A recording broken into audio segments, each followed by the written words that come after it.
Hello friends, स्वागत है आप सबका मेरे चैनल जीनास क्लासेस में। इस वीडियो में हम लोग देखने वाले हैं चैप्टर नंबर 4 ज्योग्राफी स्टैंडर्ड 10 का NCERT book that is called as agriculture. The chapters title, the lessons title is agriculture. Students, we had been seen the geographical factor of India, the natural vegetation of India, the climatic condition of India, as well as the drainage pattern, physiography, everything about India. The fourth one chapter is included over here regarding the things which is India is known for. We know that as Indians, we know that India is specially known as agrarian country.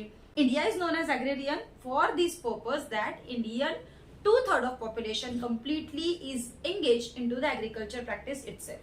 So here we are going to see that into the India, into which way the agricultural practice is getting done.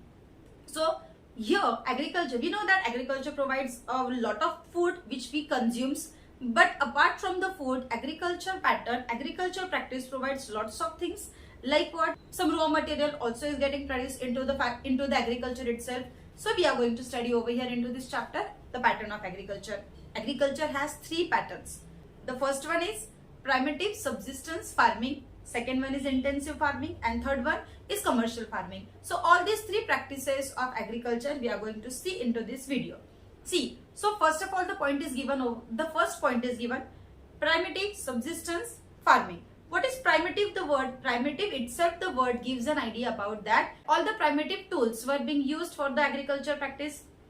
We know that today we are having lot of advancement into the agriculture, lot of technological development took place into the India. So according to the socio-culture practice also Indian agriculture is transformed today, but we know that primitive practice was there into the India. Still today into some patches of India, still primitive agriculture is getting done. So what is exactly that? All the primitive tools are being used for all the practices of agriculture or the farming into it. Like for example, the loosening soil, cutting down, threshing, winnowing, all the work, harvesting, everything is getting done manually. It's called as primitive agriculture.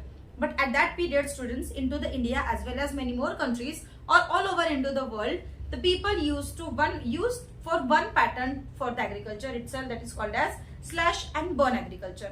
So what is slash and burn agriculture, student? Slash and burn, which means some patches were being used for agriculture for a prolonged period. After that prolonged period, the productivity of the soil decreases, so that the farmer used to shift the agriculture into another patch. And that remaining patch, the farmer used to burn it. After burning that land, all the natural ingredient, all the natural manure, everything is getting increased into that soil itself. So that into that period, the another patch is being used.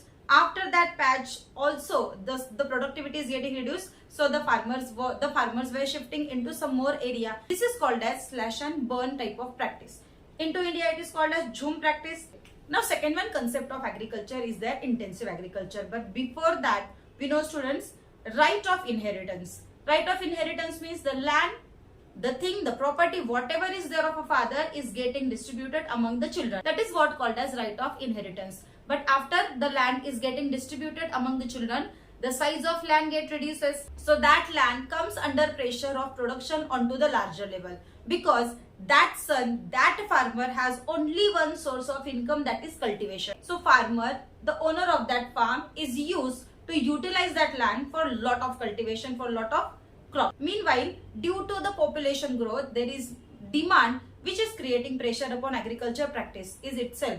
The lot of cultivation, much more cultivation onto one small land itself is called as intensive agriculture. Into this, the farmer use lot of fertilizers to boost the growth of the production. At once, HYV seeds are also getting used. Okay, that types of seeds are also getting used, which means the seed gives lot of cultivation, lot of production, because one and only one aim is over there, lot of production in a small piece of land is itself called as intensive agriculture.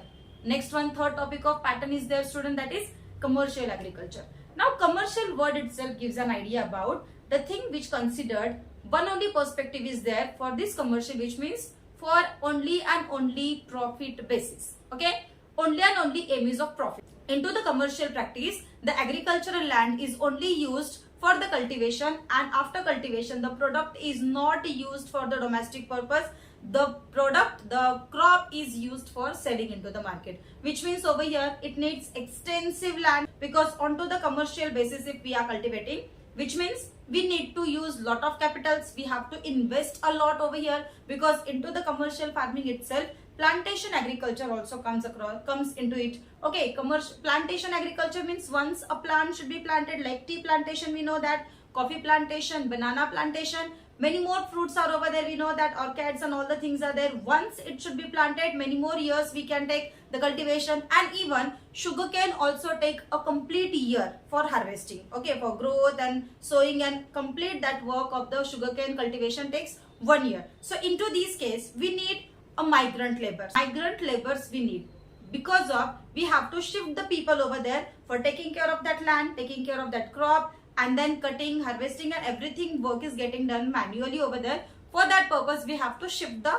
labors into that area where the commercial practice of agriculture is taking place, because only one aim is over there, that is profit margin. This is what called as commercial agriculture practice. So 3 patterns of agriculture we had been seen, 3 types of farming we had been seen. Next topics we'll be seeing into the next video. Okay students, thank you for watching. Bye bye.